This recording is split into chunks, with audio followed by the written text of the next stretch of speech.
Coming up, Major Paul Fields of the Tulsa, Oklahoma Police Department on what it's like to deal with civil unrest and a presidential visit. Welcome to another Real American Heroes special edition. I'm Oliver North, and our guest today is a friend. I've come to respect him greatly. Major Paul Fields of the Tulsa, Oklahoma Police Department. He's been in law enforcement for over 25 years. He's worked in patrol, narcotics, vice, special operations, internal affairs, and is currently the division commander over the department's Special Investigations Unit. Most recently, he was the incident commander for the president's visit and rally in Tulsa on June 20th.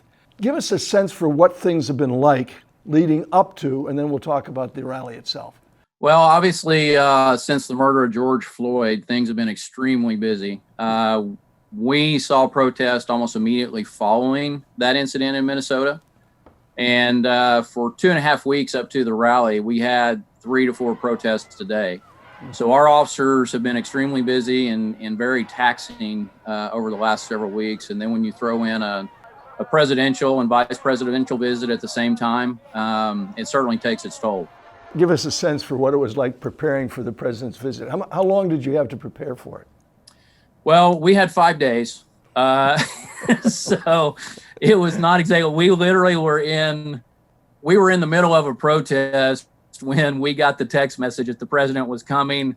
And after we kind of got over our initial shock, we got the next text that the vice president was coming. So that just made it better.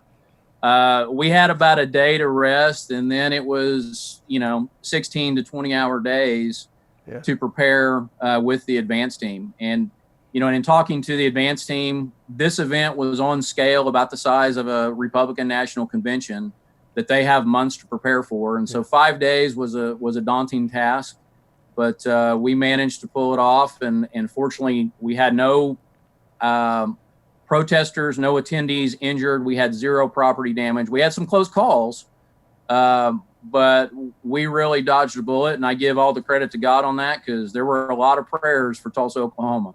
It looked to us, as watching it on the media, that there were outside agitators in there. Were these the, if you will, people who took over what would have been a peaceful protest? That is correct. We actually had a controversial shooting here in Tulsa in 2016 and had many protests as a result of that. We've really worked to develop our relationship with the local community. The Tulsans are very resilient. We have very peaceful protesters here. And so our local community activists and protesters, we have a good relationship. We were able to communicate with them most of the time on how their protest would go. We would help facilitate what they wanted to do.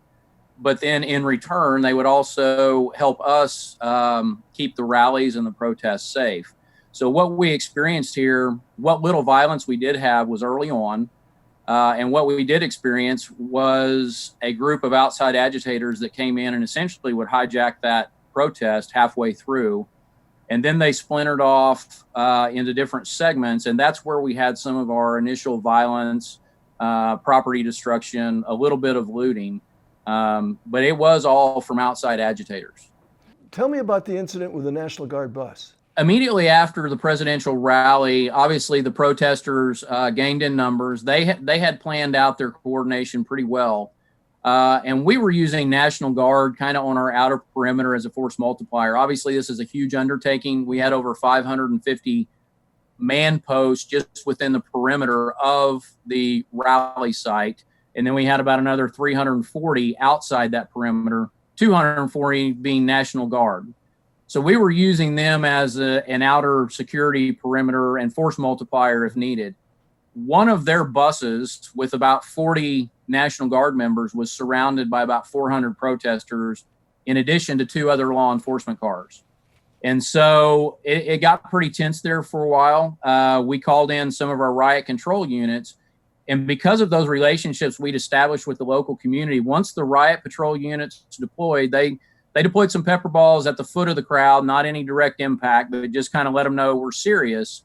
The local protesters came out in front of the police and in front of the crowd, and they actually locked arms and pushed the crowd back so the National Guard and the police could get out of there. So our outcomes here in Oklahoma have been drastically different than the rest of the country. I sure hope that this kind of information is being shared by the chiefs of police and by law enforcement organizations, because that to me is what's going to solve a lot of this anti-police sentiment. And that's correct. And once again, it goes back to building those relationships within the community.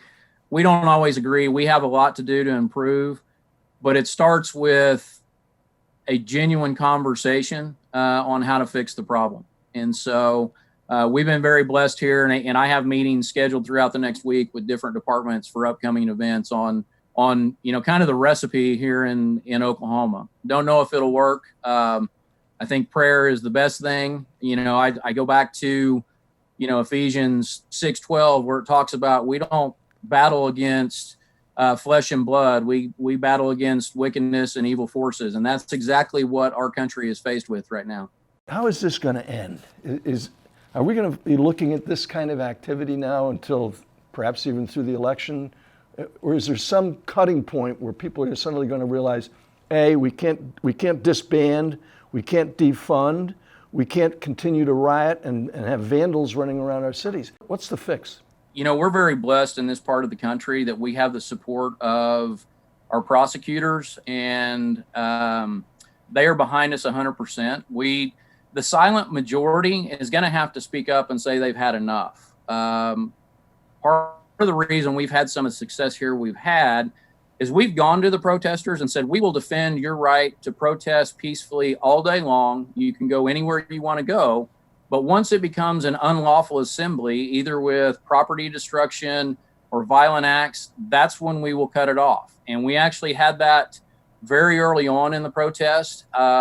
And the protesters knew we were serious about it. So as a result of that, they started to police themselves very early on in all these protests here in Oklahoma. And so when outside agitators would come in, they would actually remove them from the group and turn them over to us. So it made our job very, very easy. But really that comes down to having those relationships prior to an event like this. And that's something we've really worked on here in Tulsa and in Oklahoma. And we don't always agree. Obviously, there's a lot of room for improvement. But there is a mutual respect for each other's position. And I think you have to start somewhere. At some point, the sad thing about this, Colonel, is, the George Floyd murder was an event in recent memory for me where everyone was united on the same page, be it police and protesters. And so now, I was actually encouraged that we might actually move forward with some of those police and community relations as a result of this. But now you have these outside anarchists and agitators that are coming in that have hijacked the narrative. And that is extremely disappointing. But the silent majority is going to have to step up and say enough is enough. And the rule of law has to prevail. 50 years from now, my great-grandkids are going to be reading and seeing and looking at the history of what happened in this remarkable time. What is it you want my great-grandkids to know 50 years from now about what you did in this rather dramatic time? I would want them to know that brave men and women in uniform, be it first responders, medical professionals, military, stood in the gap between order and chaos, and that in order for our great republic to continue, it's incumbent on future generations to put service before self. And the final thing I would probably say to them is honor them by being the type of American that that's worthy and honors their sacrifices. You spoke it well, brother. Thank you. I appreciate very much. Thank you, sir. I know you've had some tough days. Get some rest. God bless you. Bless you. Thank you, sir. If this broadcast has been informative, helpful, or encouraging to you, take time to subscribe and let me know how these unprecedented events have affected you and yours. By doing so, you too can become part of this historical record of how America persevered and once again prospered. Until next time, remember, Semper Fidelis is more than a slogan for U.S. Marines. Always faithful is a way of life.